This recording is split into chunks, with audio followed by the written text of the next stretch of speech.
Pakistan has launched what many are calling an open war against Afghanistan. The region is once again on the edge, and while India is not direct party to this conflict, New Delhi cannot ignore what is unfolding across its western neighborhood. The shadow of instability is growing. The question now is simple. Where does India stand, and what option does it really have? Nearly 9 months after Operation Sindoor between India and Pakistan, tensions are again rising in the subcontinent. This time the flashpoint is Afghanistan. Pakistan's Defence Minister Khwaja Asif has claimed that Islamabad is prepared for a two-front war with India and Afghanistan. That statement is not routine rhetoric. It signals escalation, it signals pressure, and it signals that Pakistan is willing to widen the theatre of confrontation. For India, military involvement looks unlikely at this stage. Operation Sindoor demonstrated India's conventional superiority and ability to respond with precision. That memory still weighs on strategic calculation in Islamabad. Pakistan understands the cost of direct escalation with India. So for now, India's challenge is diplomatic, not military. New Delhi has not yet issued a fresh official statement on the latest flare-up. But its past position is very clear. India has consistently backed Afghanistan's sovereignty, territorial integrity, and independence. When similar tension rose in October 2025, India openly criticized Pakistan. That movement was significant. It coincided with Taliban's Foreign Minister Amir Khan Muttaqi's visit to India. It marked the first high-level engagement between India and Taliban leadership since 2021. At that time, the Ministry of External Affairs spokesperson Randeep Jaiswal made India's position bluntly clear. He said 3 things stand out. 1.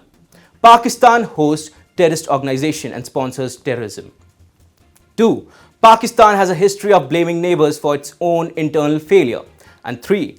Pakistan is angered by Afghanistan exercising sovereignty over its own territory. Those words were sharp, they were direct, and they reflected India's frustration. We are closely monitoring the situation. 3 things are clear. 1, that Pakistan hosts terrorist organizations and sponsors terrorist activities. 2, it is an old practice of Pakistan to blame its neighbors for its own internal failures. And 3, Pakistan is infuriated with Afghanistan exercising sovereignty over its own territories. India remains fully committed to the sovereignty, territorial integrity, and independence of Afghanistan. The trigger for earlier condemnation was deadly airstrikes. Kabul claimed Pakistani strikes hit civilian area in Nangarhar and Paktika. At least 18 people were killed, including women and children. India strongly condemned those strikes, especially as they took place during Ramadan. The message from Delhi was that civilian protection matters, sovereignty matters, accountability matters. Pakistan, however, has repeatedly alleged that Indian proxies operate from Afghan soil to target Pakistani interests. India has rejected these claims as baseless. It has called them diversionary tactics. From India's perspective, such accusations are part of a pattern. When pressure rises internally, Islamabad externalizes the blame. Now, the stakes are rising again. If Pakistan deepens military action inside Afghanistan, the region risks sliding into prolonged instability. For India, this creates both risk and opportunity. The risk is clear. Instability in Afghanistan can create a space of terror network. It can disrupt connectivity projects. It can complicate regional diplomacy. It can also strain India's delicate engagement with the Taliban administration.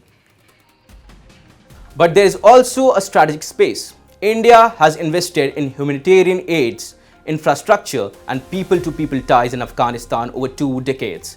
Even after 2021, New Delhi kept channel open. It sends wheat, medicines, and vaccines. It reopened diplomatic communication. It signaled that its engagement is with the Afghan people, not against any state. So, what are India's options now? First, diplomatic pressure. India can intensify engagements in multilateral forum. It can underline the principle of sovereignty. It can highlight civilian casualties. It can frame the crisis as a regional stability issue. Second, calibrated outreach to Kabul. By strengthening development and humanitarian ties, India can reinforce its position as a stabilizing partner. Third, strategic restraints. India may choose to avoid loud rhetorics while keeping its security apparatus alert. Silence in diplomacy can also send a message. Fourth, readiness.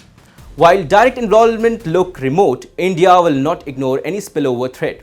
Its security agency will closely watch cross-border movements and terror signals. At this moment, India's stance appear consistent. It supports Afghanistan's sovereignty, it condemns civilian harm, it rejects Pakistan's allegation, and it avoids unnecessary escalation. Delhi may not be on battlefield, but it is watching, calculating, and preparing for every possible outcome.